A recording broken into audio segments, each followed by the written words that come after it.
Here at 1900 Barker, every ingredient counts, especially the milk and the cream.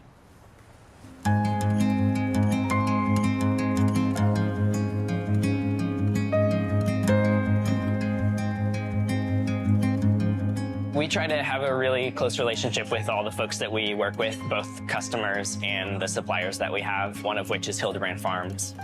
Working with Melissa is amazing. We've sourced her milk for our shop since 2015. She's just a go-getter, and working with her makes it exciting for us to try new things. And so one of those things downtown is that we have her milk on tap. Taylor at 1900 is just one of those rare entrepreneurs that just fills you up with just so much joy and passion.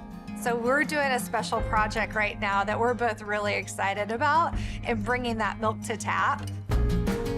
There's something to be said about just having it in a constant, continual chill where it's keeping that temperature the entire time and it's coming out crisp and cold.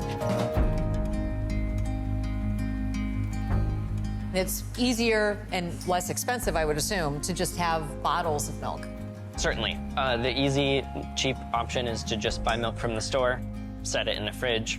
We chose to do it this way because, practically speaking, it makes it so much faster for us to move from one end of the bar to the other and have all the milk right at our fingertips to fill the pitchers with as we need.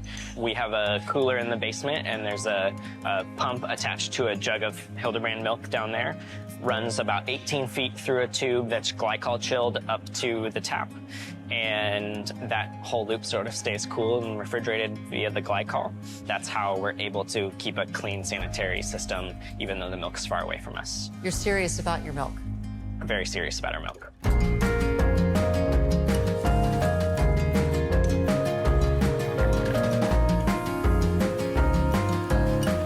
Hildebrand's milk goes in all of our espresso options. Hildebrand's cream goes into our eggs that we use in our breakfast sandwich. We take Hildebrand's milk and make our own ricotta, which gets featured on a toast.